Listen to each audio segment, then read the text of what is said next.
définition, la fonction racine de x. C'est R plus. Ouais. 1 plus l'infini. Oui, donc c'est 0 plus l'infini, d'accord? 0 plus l'infini. D'accord, ça le domaine de définition de la fonction. Donc là, lorsque x tend vers 0, donc c'est la seule possibilité, c'est à droite, d'accord? C'est plus. Parce que la fonction n'est pas définie à gauche de 0. Donc le x il ne peut pas s'approcher de 0 à gauche, car la fonction n'est pas définie à gauche de 0. Elle est définie seulement à droite de 0. Oui, donc f de x moins f de a, donc f de x moins f de 0 sur x moins 0, d'accord? On va juste remplacer donc la fonction par sa valeur.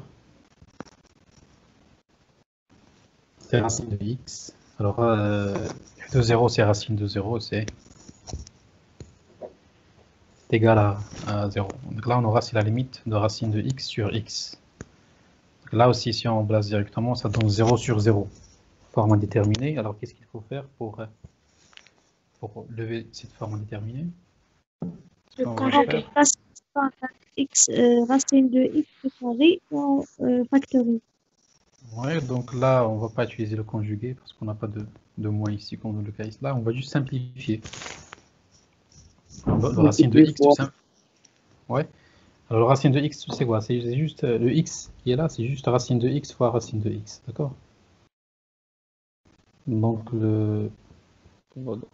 C'est 1 sur racine de x. ouais. Alors, le x qui est là, c'est juste racine de x fois racine de x. Ou bien racine de x au carré. Donc, x, c'est racine de x fois racine de x. On va simplifier avec un racine de x. Ce qui va rester, c'est 1 seul racine de x. 1 sur racine de x, lorsque x tend vers 0 plus. D'accord. Donc là, ça donne quoi? Cette valeur, cette limite-là, ça donne? Plus l'infini. Plus l'infini. C'est ça, ça donne plus l'infini. Donc là, la limite n'est pas finie. Donc là, je vais modifier ça. Donc là, la limite doit être finie, d'accord? Pour dire que la fonction est dérivable. Donc là, existe et finie, d'accord? Existe et fini. On va modifier ça.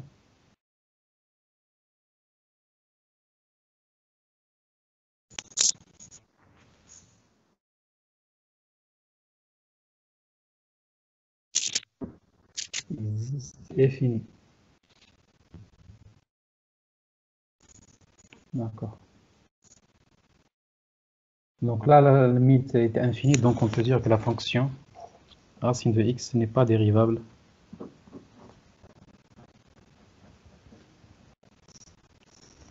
Elle n'est pas dérivable au point 0. Bien en 0. D'accord? Très bien. Donc on voit ici donc la dérivabilité. Donc c'est une notion de limite, comme la continuité. Donc une notion de limite.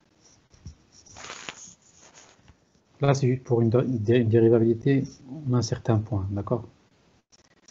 Alors, ce qui est important dans la dérivabilité, c'est que si la fonction f est dérivable en un point, alors elle est continue en ce point-là, d'accord? Fonction dérivable est toujours continue, donc le contraire n'est pas vrai. Dans ce cas-là, donc la fonction racine de x, il est continu en 0, mais il n'est pas dérivable en 0. Dérivable, ça donne continu, mais le contraire n'est pas vrai. Donc là, quand est-ce qu'on dit qu'une fonction f, elle est dite dérivable sur l'intervalle i, tout simplement si la fonction est dérivable à chaque point de l'intervalle i. D'accord? Là, on a vu la définition de la dérivabilité en un point spécifique. Donc, quand est-ce qu'on dit que la fonction est dérivable sur un intervalle ou bien sur un ensemble? C'est tout simplement lorsque, sur un intervalle, si la fonction est dérivable en chaque point de l'intervalle. là, vous voyez donc les fonctions dérivables. Fonctions qu'on a déjà vues tout à l'heure, donc les fonctions... Oui, oui, oui. Oui. Est-ce qu'on peut dire que si une fonction f est continue, alors elle est dérivable? Non, non, ça c'est pas vrai. Donc la fonction qu'on a vue tout à l'heure, la fonction racine de x, c'est une fonction qui est continue en 0. D'accord? Alors on va voir ici pourquoi. Donc, quand est-ce qu'une fonction est continue en 0? Alors si la limite, alors on va voir ça, donc la limite. Alors la limite de racine de x, parce que x tend vers 0 plus, c'est égal à combien? Oui, donc on va prendre la fonction racine carrée de x. Et de x c'est racine carrée de x. Alors la limite en 0 c'est égal à combien? Donc c'est 0. Ça? Oui. Et 0 c'est quoi? C'est l'image de 0 tout simplement par la fonction. Alors lorsque la limite x tend vers 0 est égale à l'image du point, alors la fonction est continue. C'est comme ça qu'on a défini la notion de continuité, d'accord? C'est comme ça qu'on a défini la notion de fonction continue. D'accord? Mais la fonction n'est pas dérivable, donc la racine carrée f de x. Bien sûr, là on parle de continuité à droite, d'accord? Parce que la fonction n'est pas définie à gauche de 0, donc la fonction elle est continue à droite de 0, mais elle n'est pas dérivable. Mais elle n'est pas dérivable en 0. D'accord? En 0 plus, c'est-à-dire à droite, d'accord?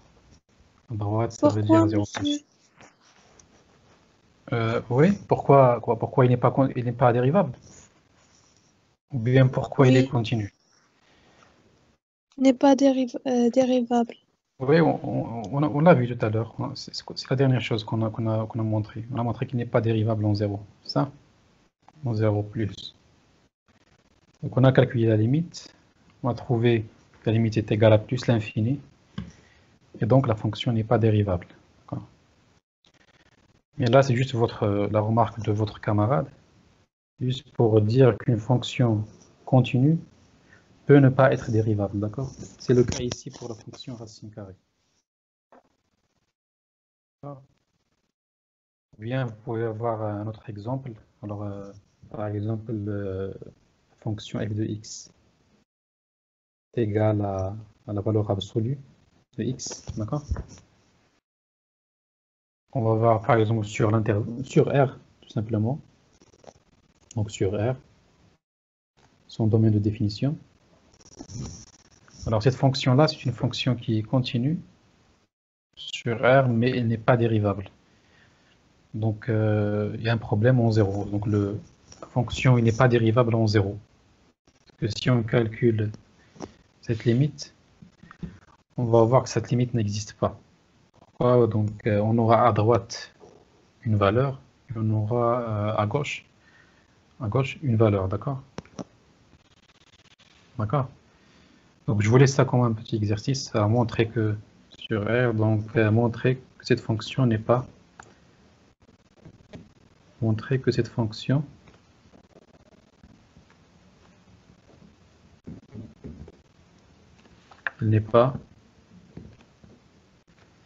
n'est pas dérivable. Il n'est pas dérivable sur R parce que dire qu'une fonction est dérivable sur un intervalle, il faut que la fonction soit dérivable à chaque point de l'intervalle. Et là, il y a un problème en 0. La fonction n'est pas dérivable en 0, d'accord? On va essayer de montrer ça comme un petit exercice. Donc c'est après, donc c'est pas maintenant, c'est après. D'accord? C'est bon, donc une fonction dérivable, elle est toujours continue. Donc, le contraire n'est pas toujours vrai. il y a plusieurs exemples qui montrent cette propriété. Bien. Là, on a vu la fonction racine de x. Alors, si f est dérivable, alors il est continu. Oui, oui. S'il vous plaît, est-ce que pour qu'une fonction soit dérivable en un point, elle doit être dérivable dans ce point plus et le point moins? Par exemple, 0, elle doit être dérivable dans 0 moins et 0 plus, pour dire que cette fonction est dérivable en 0. Alors, pour qu'il soit dérivable en un certain point, il faut que cette limite existe, d'accord? La limite là, il faut que cette limite existe. Alors, quand on dit que la limite existe, il est fini, alors lorsque x tend vers, par exemple, 0, alors on dit que la limite existe quand x tend vers 0, alors il faut que la fonction soit, cette limite existe à gauche, existe à droite, et les deux limites coïncident. Donc, il faut qu'ils donnent la même valeur. Alors si on a une limite à gauche qui est égale à 5, et une limite à droite qui est égale à 4, donc la limite, dans ce point, ça n'existe pas. La limite n'existe pas, d'accord? Oui, monsieur, merci. D'accord? Donc pour dire que la limite, donc c'est exactement ce qu'on va faire pour montrer que la fonction valeur absolue n'est pas dérivable en 0, d'accord? On va voir des limites différentes. Très bien. Ouais, donc on a donc quelques fonctions usuelles, donc fonctions dérivables sur leur domaine de définition et des fonctions constantes. Au domaine de définition, c'est R, donc la dérivée de la fonction constante, c'est tout simplement c'est 0. Même chose pour les x, la dérivée est égale à 1.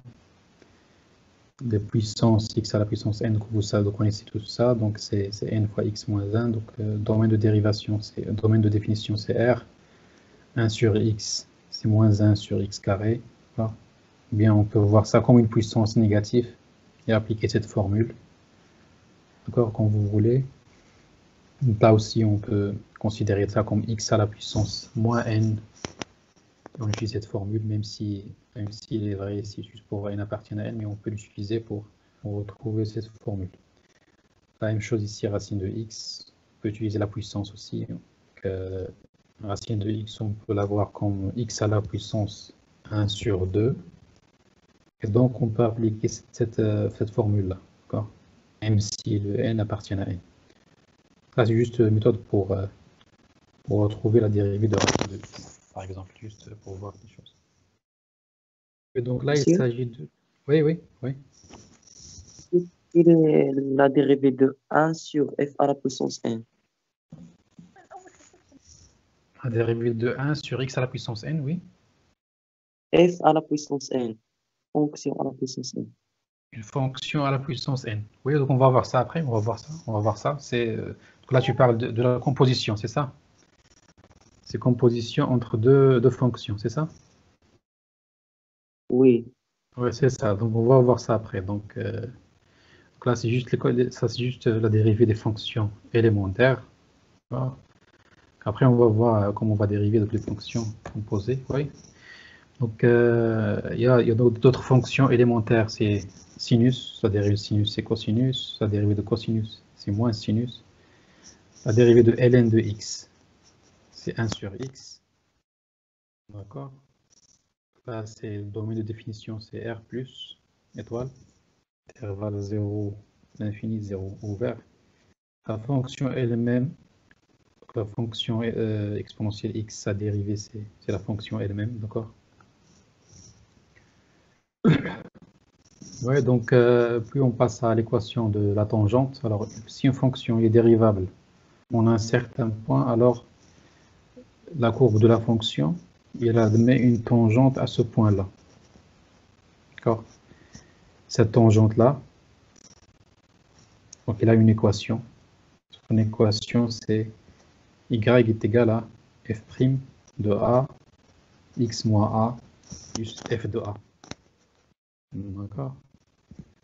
Par exemple, la fonction exponentielle x, au point a égale à 0, fonction exponentielle est dérivable en 0, donc il va admettre, il possède une tangente en 0. Alors c'est quoi essayer de calculer l'équation de la tangente de la fonction exponentielle au point A égale à 0.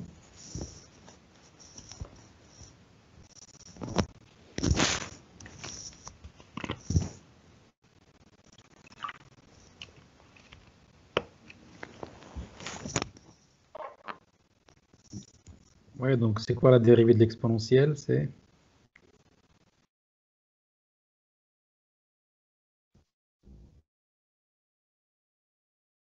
ouais. C'est la même. X, l'exponentielle, moins X, l'exponentielle X. C'est ça, donc l'équation de la tangente. Y est X égal à plus f de A fois x moins A plus f de A. Alors, notre fonction ici, c'est la fonction exponentielle. Sa dérivée, c'est toujours la même fonction exponentielle. Donc, le point A ici, c'est 0, d'accord? Donc, ça va donner quoi? Y est égal à donc, exponentielle de A, une exponentielle de 0, x moins 0.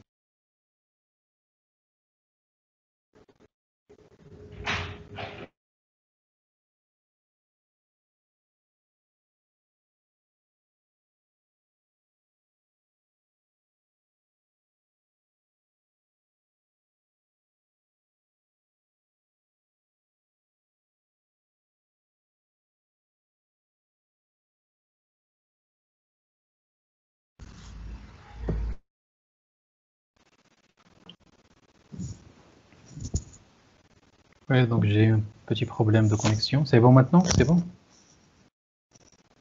Oui, Oui, monsieur. monsieur. Ouais, donc là, ça va donner Oui, quoi? Ça va monsieur. donner. Oui, donc là, ça va donner x. Pour X plus exponentielle 0, c'est 1. Exponentielle 0, donc ça donne x plus 1. Donc l'équation de la tangente au point 0, c'est x plus 1. Donc l'équation de la tangente, c'est une droite. Je l'appelle T0. C'est l'équation de la tangente de la fonction exponentielle au point 0. Je peux tracer donc le graphe. Par exemple, ici, je vais tracer le graphe qui correspond à la fonction exponentielle. Alors, fonction exponentielle. C'est ça le graphe de la fonction exponentielle. Je vais tracer donc l'équation de la droite, c'est-à-dire y est égal à x plus 1. Vous voyez ici, d'accord? Donc en rouge, c'est la droite, y égale à x plus 1. Alors vous voyez, donc si vous zoomez, donc vous allez trouver que alors cette droite-là, c'est une tangente de la fonction exponentielle x au point 0. On va voir l'axe des abscisses. Point 0, donc c'est une tangente. D'accord? Donc c'est comme ça, donc ça ressemble à quelque chose comme ça graphiquement. Très bien. Là, c'est l'équation de la tangente. Et donc, comme votre camarade a remarqué ici, donc on passe à opération et dérivée. Donc, si vous avez deux fonctions, la dérivée de la somme, c'est la somme et dérivée. Donc, c'est simple à utiliser. Là, encore une fois, un nombre scalaire multiplié fois donc multiplication de la fonction par un nombre scalaire. Le nombre scalaire sort de la dérivée, on dérive simplement l'équation. Par exemple, ici, la dérivée de... Donc, je commence par le premier exemple ici, le cas où ça. Donc là, par exemple, la dérivée de x3 plus ln de x. Ah, c'est la dérivée de la somme, donc tout simplement, c'est la somme des dérivées. La dérivée de x3 plus la dérivée de ln de x. La dérivée de x3, c'est combien? C'est 3. X Ouais, carré. c'est quoi ouais, 3x carré et dérivée de ln de x, c'est 1 sur X. 1 sur x, c'est ça? Donc là, c'est concernant la dérivée de la somme. Alors, là, c'est un scalaire fois une fonction. Donc, comment on dérive ça? On laisse le scalaire, le nombre, On dérive tout simplement la fonction. Donc par exemple, ici, on cherche la dérivée de 5. 5 fois ln de x.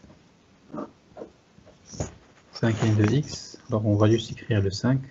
À l'extérieur de la dérivée, on va tout simplement dériver la fonction ln de x. D'accord? Ça donne combien? Ça donne 5 fois 1 sur x ou bien 5 sur x. D'accord? Alors qu'il s'agit d'un nombre constant. Très bien. Alors puis donc il vient, donc on retrouve la dérivée du produit, vient de multiplication. Alors la dérivée de u fois v, c'est u' v plus uv'. Donc on dérive l'une et on laisse l'autre. Puis on ajoute donc l'inverse. On dérive l'une et on laisse l'autre fonction. D'accord? Donc un exemple. Par exemple ici, on veut dériver par exemple x fois exponentielle x. D'accord? Alors, ce qu'on va faire, on va dériver donc on va dériver x, on va laisser exponentielle, puis on va laisser x et on va dériver l'exponentielle. Alors dérivée de x c'est 1, exponentielle x, plus x, ici dérivée de exponentielle c'est l'exponentielle, d'accord, c'est exponentielle. Donc là ça donne exponentielle x plus x exponentielle x. Ou bien on peut factoriser si vous êtes intéressé par l'étude de sin, d'accord, factorise à exponentielle x, d'accord, si vous voulez, d'accord. Donc, puis il y a une formule similaire ici, c'est celle de 5e ici.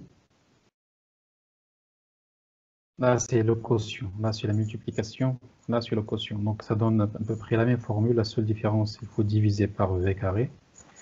Et au lieu de plus, on a un signe moins. D'accord? Donc, par exemple, si on veut dériver, donc, par exemple, on dérive une fonction.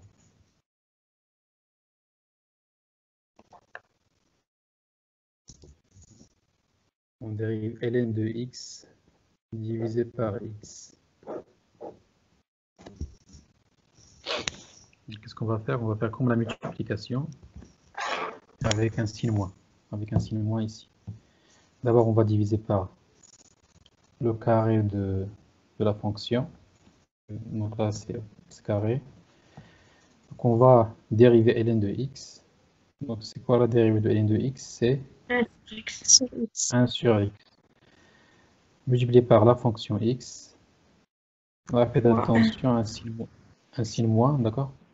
Non, là on ne dérive pas x. On dérive ln et on laisse x, moins, on laisse ln et on dérive x, d'accord? Là, on va laisser ln de x et on va dériver le x. La dérivée de x, c'est 1. D'accord? D'accord, donc là, ça va donner combien? Ça donne quoi ici? Ça donne 1 moins ln de x divisé par x carré. D'accord? Ça, c'est pour le quotient. Alors, pour la quatrième, c'est juste un cas particulier de la deuxième. D'accord? Le quatrième, c'est juste un cas particulier. Il suffit de remplacer le u par quoi? Il suffit de remplacer le u par 1, c'est ça. Alors, on remplace le u par 1, on applique cette formule. On aura ici u'. U', c'est 1'. Donc, la dérivée de 1 d'une constante qui est égale à 0. Donc, si on dérive 0, donc là, on aura 0 ici. On aura 0 ici. Alors, on va avoir juste le terme qui reste, c'est le moins uv', d'accord? Puisqu'on a pris u égale à 1, donc on aura tout simplement ici, si on remplace u par 1, ici on aura moins V'. D'accord? On aura exactement ça.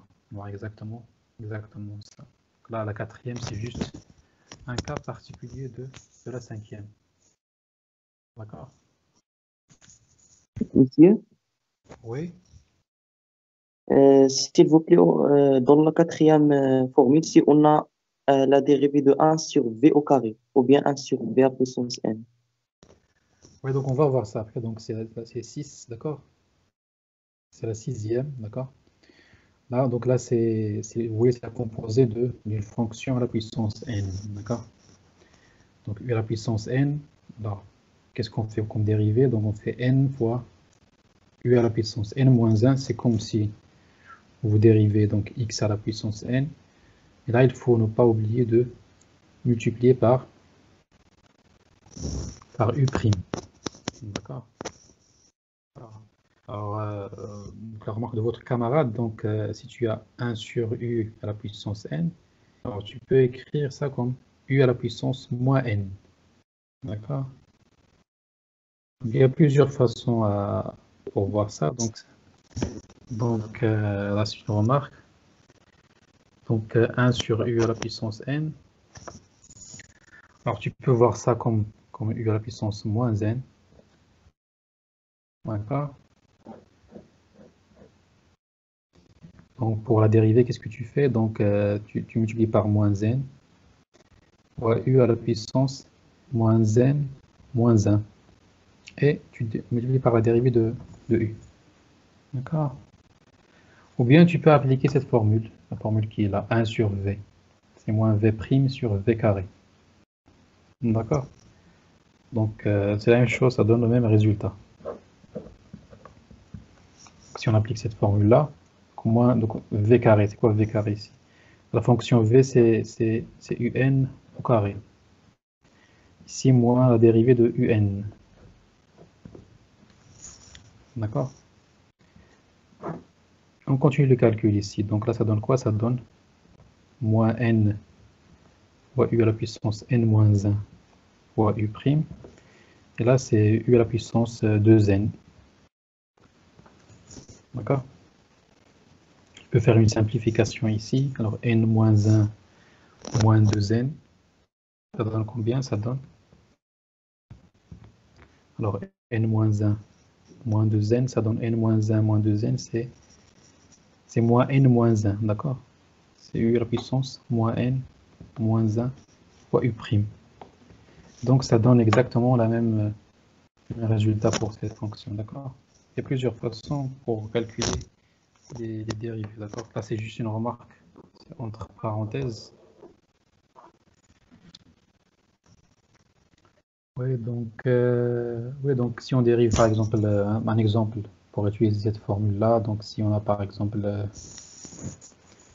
donc on peut choisir n'importe quel exemple.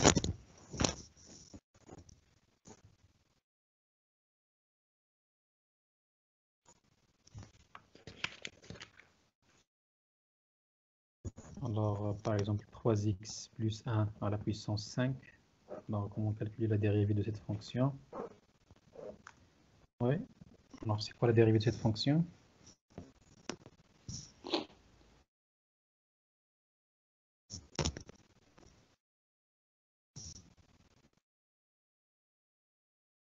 Oui, est-ce que vous pouvez chercher cette dérivée? « 3x plus 1 à la puissance 5. » Monsieur, 5, Ouais. c'est 5. Ouais, donc on va faire donc c'est comme si on dérive une puissance, c'est-à-dire 5 fois 3x plus 5 1, à la 5 puissance 4. puissance 4. Et là, il faut pas oublier de dériver la fonction à l'intérieur de la puissance. Il y a la dérivée de 3x plus 1, d'accord? Qui est égal à combien? Cette dérivée est égale à 3, d'accord? Donc ça donne 3 fois 5, ça donne 15, d'accord? 15. Oui. D'accord?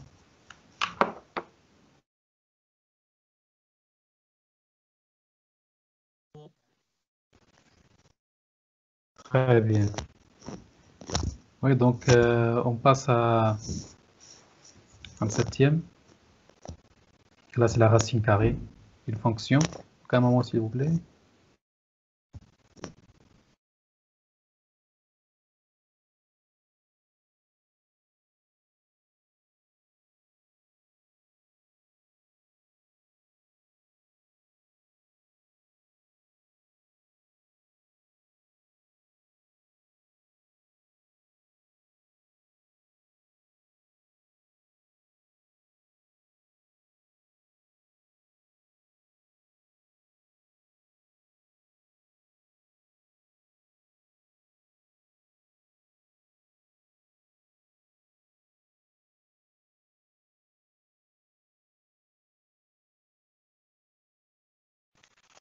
Oui, donc là, pour calculer donc, la dérivée de la racine carrée, donc soit, soit on utilise la dérivée de la racine carrée comme s'il s'agit d'une fonction racine carrée, mais à chaque fois, il faut multiplier par la dérivée de la fonction à l'intérieur.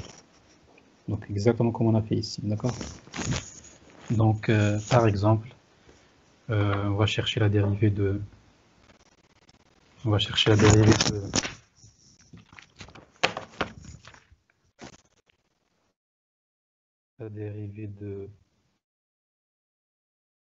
cette fonction-là.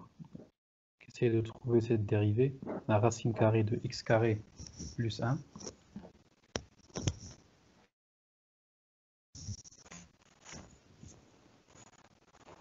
C'est la dérivée de x au carré plus 1 sur 2 racines de x au carré plus 1.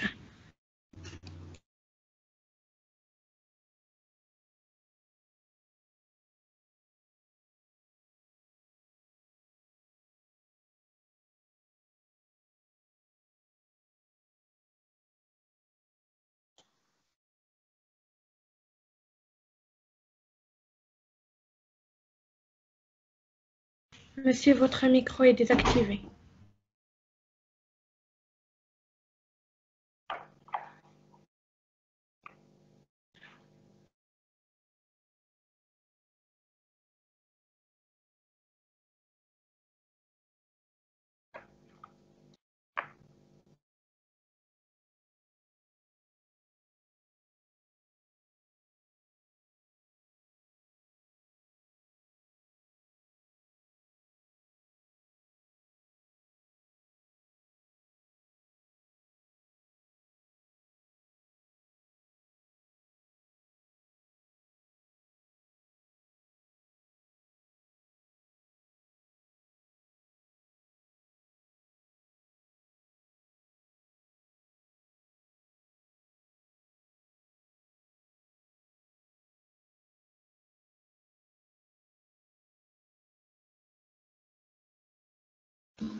On ne vous entend pas, merci.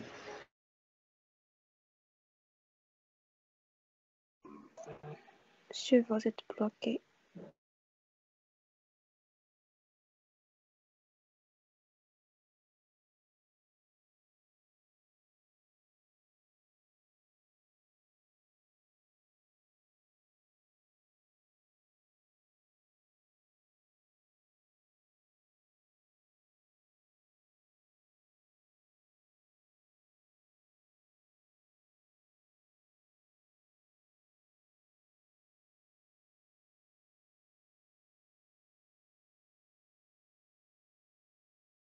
Monsieur, votre micro est désactivé.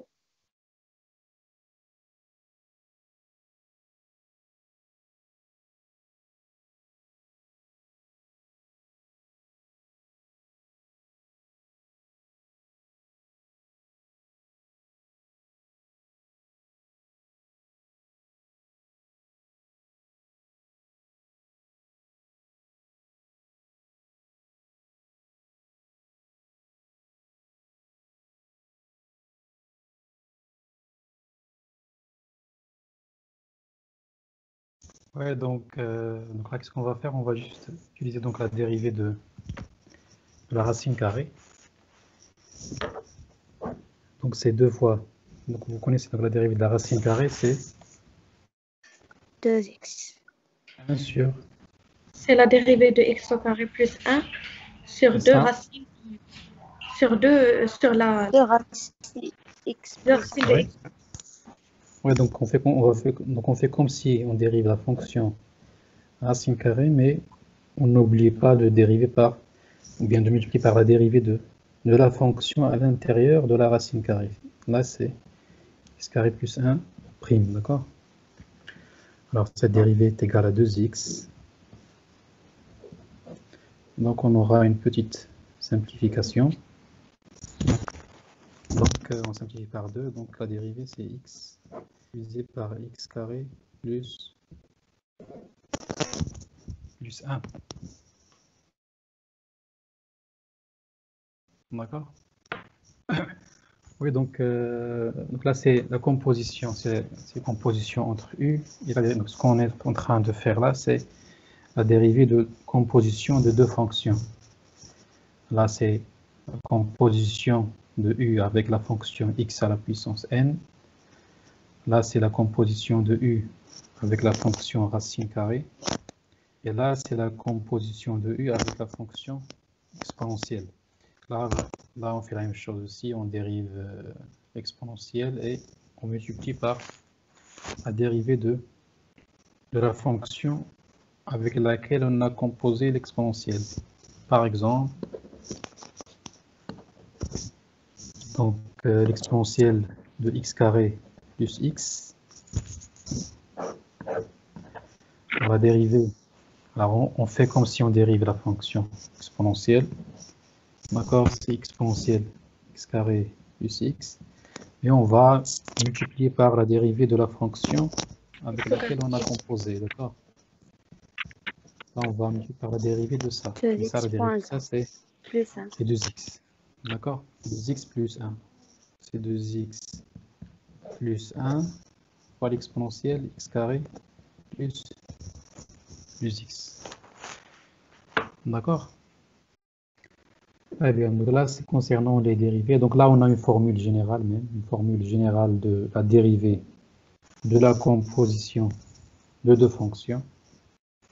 Alors ça généralise les trois formules qu'on a vues ici.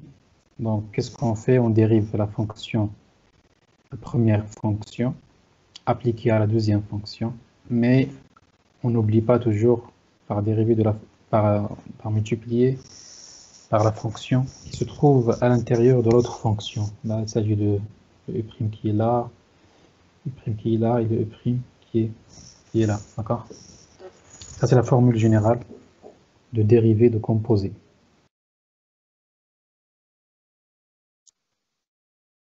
C'est bon, c'est clair.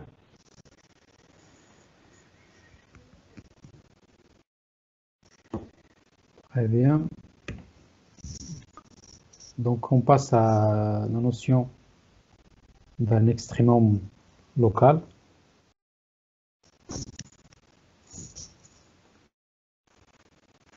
Monsieur, Oui, oui, oui. j'ai pas compris la dernière exemple.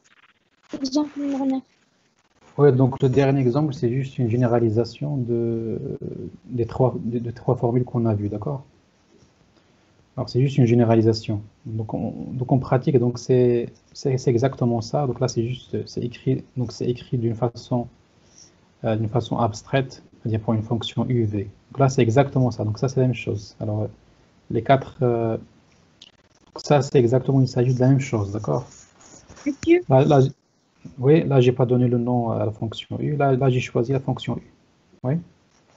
est-ce qu'elle est gérant F? Est-ce qu'on s'appelle gérant? C'est ça, exactement. C'est U rond F, U rond V. C'est le composé. Ouais. D'accord. Là, on peut écrire ça aussi sous la forme de U rond V. Donc là, on peut dire aussi que c'est U rond V. D'accord. U rond V de X. C'est la dérivée du composé. D'accord. C'est la même chose. D'accord. Monsieur, Oui. est-ce qu'on a cette partie dans le premier contrôle ou bien seulement le second? Alors, on va pas, on a pas, donc normalement on va faire tout ce qu'on a fait, d'accord? Donc le genre de contrôle, donc on va faire tout ce qu'on a fait dans le cours. D'accord? Ok. Très bien. Alors, nos notions de l'extrémum local. Alors, c'est quoi un extrémum local?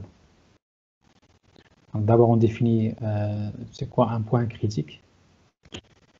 Alors, un point critique, tout simplement, ce sont les points où la dérivée est égale à 0. Là où la dérivée est égale à 0 d'une fonction, on dit qu'il s'agit d'un point critique.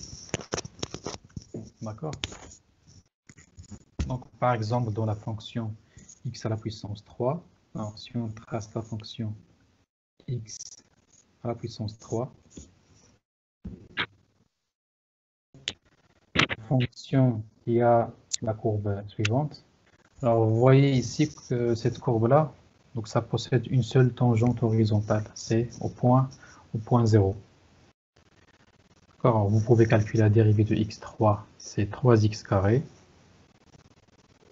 Alors, quand est-ce que la dérivée est égale à 0? C'est lorsque 3x carré est égal à 0, c'est-à-dire x carré est égal à 0, donc x égale à 0. Donc, là, c'est ça. Donc, le point 0, c'est un point critique pour cette fonction.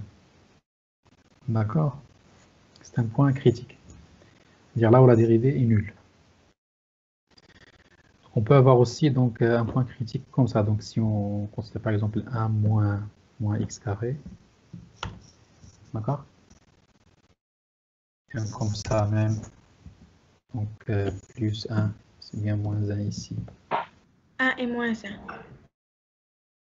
1. Donc là, je vais considérer une autre fonction. Là, c'est carré. Là, j'ai considéré cette fonction-là, 1 moins x moins 1 au carré. Alors là, on peut calculer la dérivée. Alors, on va trouver que la dérivée, elle va s'annuler en un seul point. C'est le point où la tangente est horizontale. C'est le point 1, d'accord? Alors, dérivée est égale à 0. Donc, on peut dire que 1, c'est un point critique, d'accord? Alors, chaque fois où la dérivée est égale à 0, alors il s'agit d'un point critique. Donc, puis vient la notion d'un minimum local. Alors, un minimum local ou un maximum local. Donc, c'est un point qui vérifie la propriété suivante. S'il existe un intervalle ouvert qui contient ce point-là, tel que la fonction elle est toujours inférieure à l'image du point. Ça veut dire l'image du point elle est plus grande que l'image de tous les nombres qui se trouvent sur un intervalle qui entoure x0. D'accord? Donc c'est le cas ici par exemple. Là on peut dire que le point 1 c'est un maximum local de la fonction. C'est un maximum local de la fonction. Parce que donc, tous les nombres qui se trouvent autour de 1, donc leur image est inférieure à l'image de 1. Donc l'image de 1 ici c'est égal à 1. Là c'est clair que c'est un maximum local. Dans ce cas-là, on peut dire même que c'est un maximum global. Un maximum global, ça veut dire que l'image de 1 il est plus grande que l'image de tous les nombres, d'accord? C'est la plus grande valeur que peut prendre la fonction. C'est l'image de 1. C'est un maximum global. Et là, en général, on peut dire juste que c'est un maximum local, d'accord? Donc un maximum local, un maximum global, c'est un maximum local, mais le contraire n'est pas vrai. D'accord? Donc, on peut avoir par exemple un maximum local qui est, donc si on considère la courbe suivante, vous voyez ici, donc il s'agit d'une fonction qui admet un maximum global, et celui-là, la fonction ne peut jamais dépasser cette valeur, c'est un maximum global, mais il a aussi un maximum local, d'accord? Là, c'est un maximum local. Pourquoi? Donc, c'est vrai, la fonction peut dépasser cette valeur-là pour un x qui est là, mais dans un intervalle ou bien un intervalle ici, autour de ce point-là, la fonction ne peut pas dépasser cette valeur. Donc là, on dit que c'est un maximum local. La même chose pour un minimum local. Donc là, c'est un minimum local. Pourquoi? Parce qu'on peut trouver donc une région dans laquelle la fonction ne peut pas aller en dessous de cette valeur. Alors, on dit que c'est un minimum local. Alors, un minimum local ou un maximum local, donc il y a un autre vocabulaire ici, c'est extrémum. Alors, un extrémum, c'est quoi? C'est juste un minimum ou bien un maximum. D'accord? On a vu donc trois notions. Un point critique, c'est là où la dérivée est égale à 0. Et on a vu un maximum local et un minimum local. D'accord? Alors, maximum local ou minimum local, alors, on peut unifier les deux mots en disant que ça est un extrémum local. D'accord? Alors là, c'est quoi la relation entre un point critique et un extrémum local? C'est quoi la relation entre un point critique et un maximum local ou bien minimum local? Donc là, ce qu'on va faire, ce qu'on va voir après. Alors, sur un i, un intervalle ouvert f, une fonction est dérivable sur un intervalle i. Alors, si f admet un maximum local ou bien un minimum local, ou bien on peut dire si f admet un extrémum local, alors ce point local-là, c'est un point critique, c'est-à-dire sa dérivée est égale à 0. On peut toujours le voir ici, donc la fonction f elle est dérivable. D'accord. Le 1, c'est un minimum, c'est un maximum local. Donc sa dérivée est égale à 0. C'est-à-dire graphiquement, il admet une tangente qui est comment?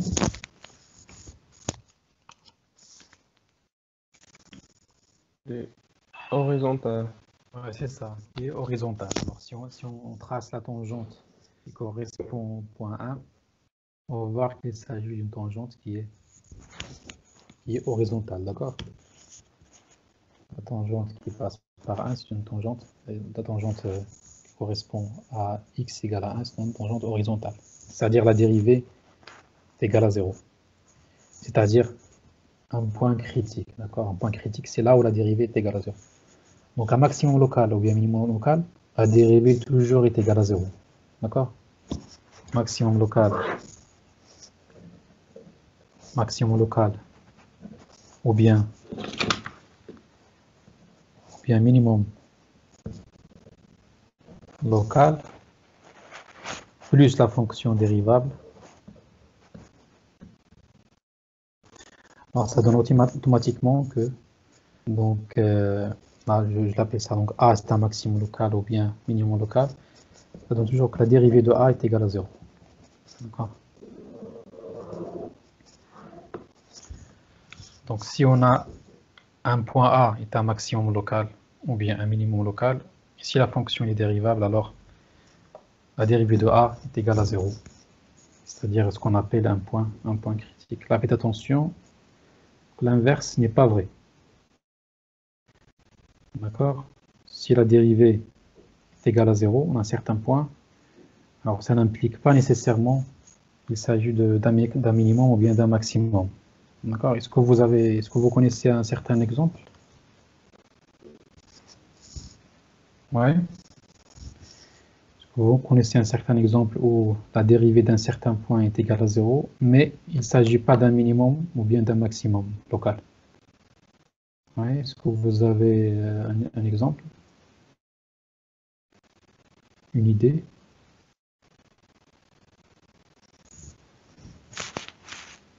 Oui, donc c'est un exemple qu'on vient de faire. Donc c'est la fonction racine. Donc elle n'est pas dérivable en 0. On ne peut pas l'utiliser comme exemple.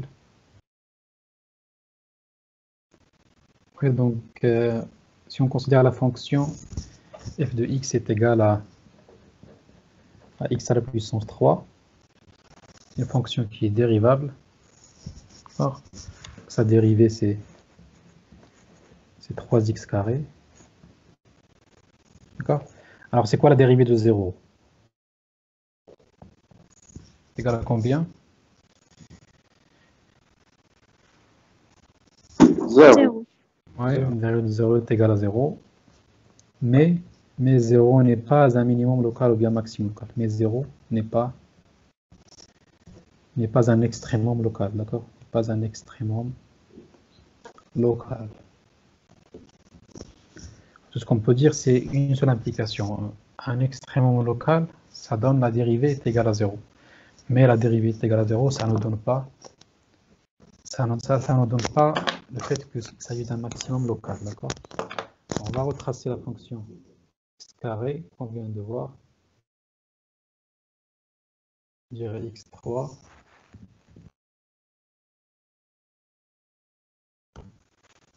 La fonction x3 elle est comme ça. Alors c'est vrai, en 0, il admet une tangente horizontale. C'est l'axe des x. La tangente en 0, c'est f' de 0 égale à 0. Mais 0 n'est pas un minimum local, ni un maximum local. Vous voyez? D'accord? Pour que ce soit un maximum local, minimum local, il faut une région qui entoure 0, dans laquelle la fonction ne dépasse pas l'image de 0, ou bien ne va pas en dessous de l'image de 0. C'est bon. C'est bon, c'est clair la notion de minimum local, maximum local. Là, en gros, donc, si on veut chercher donc un maximum local et minimum local en pratique, qu'est-ce qu'on fait? Alors, on cherche les points où la dérivée est égale à 0. Et on cherche si la fonction il change de variation autour de ce point-là. Par exemple, la fonction x3, il ne change pas de variation, il est croissante. Ici, il est croissante, ici, d'accord? Donc, si on fait tableau de variation de la fonction x3, donc si on fait tableau de variation de la fonction x3, moins l'infini et plus l'infini, alors sa dérivée c'est 3x carré. Alors il s'annule en 0. La dérivée est égale à 0. Mais c'est quoi le signe de 3x carré? Qu'est-ce qu'on va mettre ici comme signe? Positif. Ouais, positif. Et donc la fonction x3, comment elle est? Elle est croissante. Surtout l'intervalle moins l'infini plus l'infini. Donc 0, même si sa dérivée est égale à 0, il ne peut pas être un extrémum local, d'accord? Pour avoir un extrémum local, il faut que la fonction change de variation. Par exemple, croissante, décroissante, ou bien décroissante, croissante. D'accord? On peut dire que 0 n'est pas un extrémum local, d'accord? Il n'est pas un extrémum local de la fonction, d'accord? Il n'est pas un extrémum local de la fonction. Très bien. Oui, donc on passe à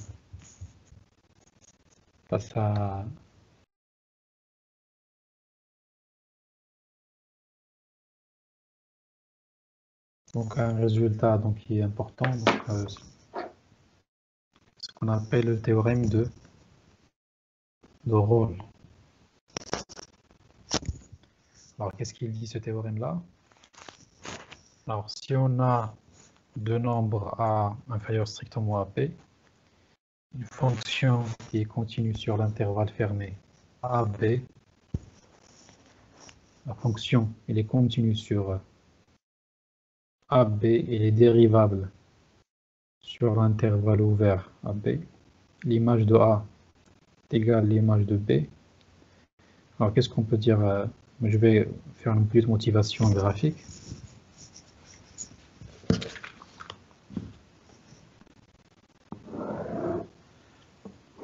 On va considérer les mêmes nombres qu'on a utilisés tout à l'heure. Donc, on va choisir par exemple l'image de 2 est égale à 1.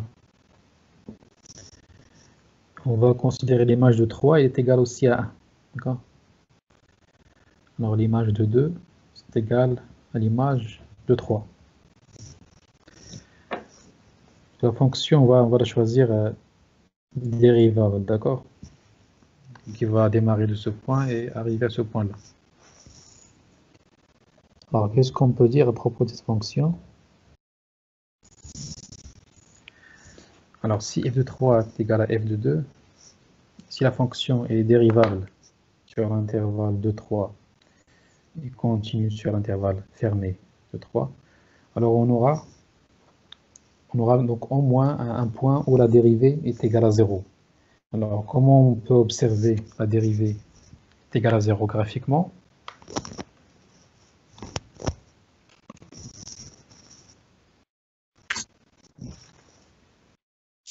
Ouais.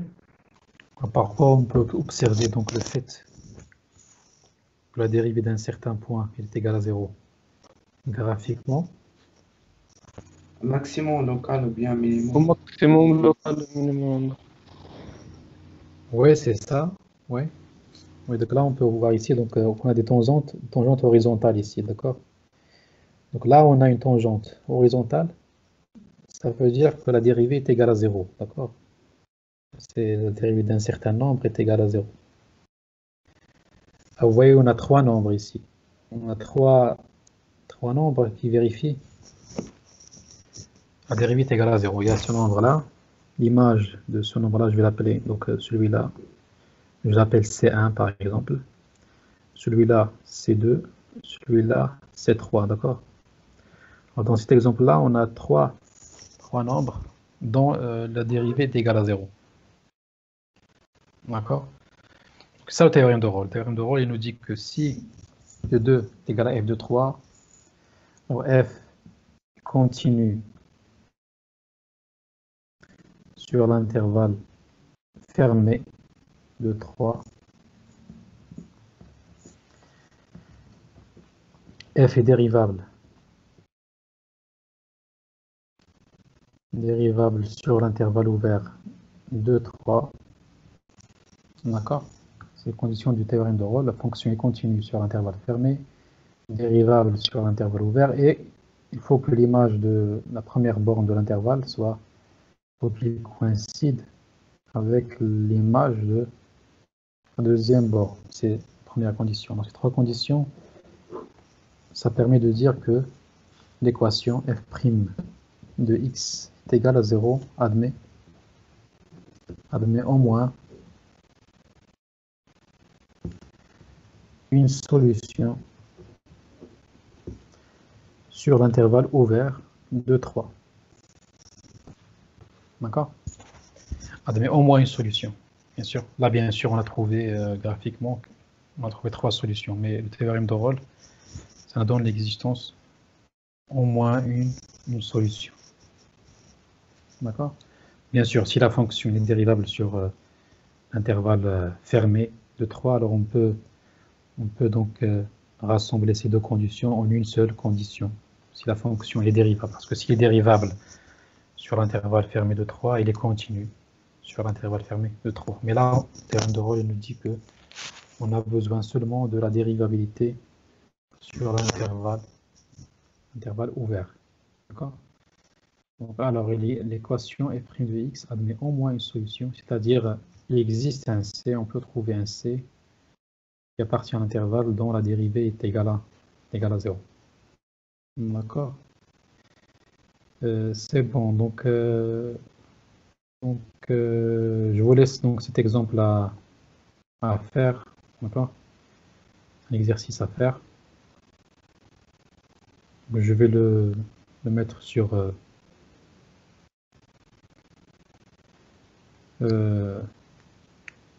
la plateforme de Teams. Donc, essayez de répondre à ce petit exercice-là. Je vais chercher un moyen pour recevoir les réponses, vos réponses, d'accord? C'est bon, est-ce que vous avez des questions?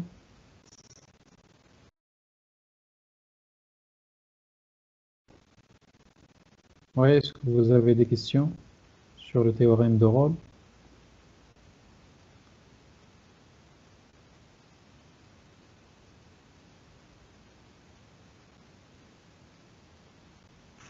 Non, monsieur.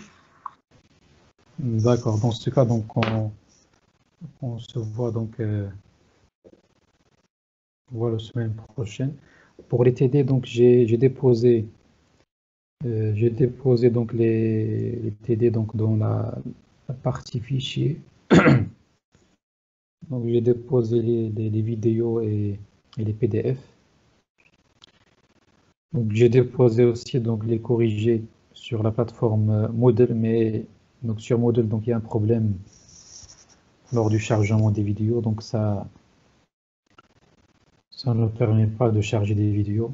Je sais pas, il y a un problème sur Moodle. Mais ici donc j'ai déposé les vidéos, donc ce sont des vidéos sous format MP4. Donc chaque exercice avec son fichier vidéo ou bien PDF. D'accord. Et donc je pense que j'ai mis tous les exercices, je pense, à partir de l'exercice 1 jusqu'à l'exercice 7. Donc, vous pouvez donc accéder à cette partie-là pour voir les corriger soit sur PDF, d'accord, soit sur vidéo. D'accord. D'accord.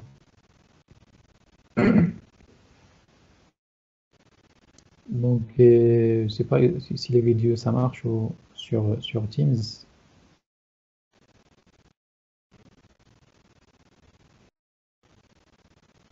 Non, ça prend un peu de temps.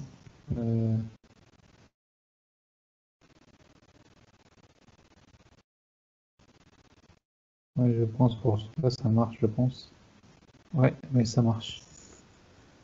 D'accord, c'est bon, vous n'avez pas d'autres questions? Non, monsieur. Oui, donc là, on a vu donc le théorème de Rolle. Après, on va voir le théorème des accroissements finis. Donc, je vais aussi déposer donc la nouvelle version du fichier de cours, du PDF. D'accord. C'est bon, donc on se voit donc la semaine prochaine. Alors, pour les TD, pour le moment, donc le département n'a pas encore distribué donc les TD. Alors, pour les autres matières, est-ce que vous faites les TD donc par groupe ou bien vous faites par groupe ou bien juste vous avez les corrections par groupe, monsieur. Monsieur, mais c'est pas dans tous les modules. Ah, c'est pas dans tous les modules, d'accord. C'est bon, donc pour le module de maths aussi, donc on n'a pas encore reçu donc la liste des profs de TD. Donc pour le moment, je vais continuer donc ce que j'ai fait. Donc je vais déposer la correction sous forme de PDF et de vidéo sur Teams et sous forme de PDF sur Moodle, d'accord. Si vous voulez donc PDF, vous pouvez voir Moodle ou bien Teams, mais si vous voulez vidéo, je pense qu'il faut voir Moodle. Là, il faut voir Teams parce que dans Moodle, donc ça ne permet pas de charger les vidéos. Donc il y a des erreurs de chargement. D'accord. Et c'est bon, donc on se voit la semaine prochaine. Donc bon courage. Pardon, merci. Oui. Bonjour, monsieur. Oui. J'ai une question sur la continuité. Comment? J'ai une question sur la continuité. Je veux savoir si on peut avoir plusieurs valeurs intermédiaires sur une même intervalle.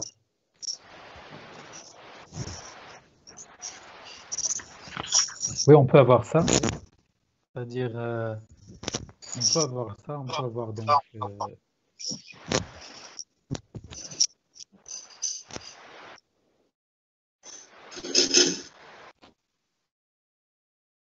on a déjà vu ça, on a déjà vu que fonction...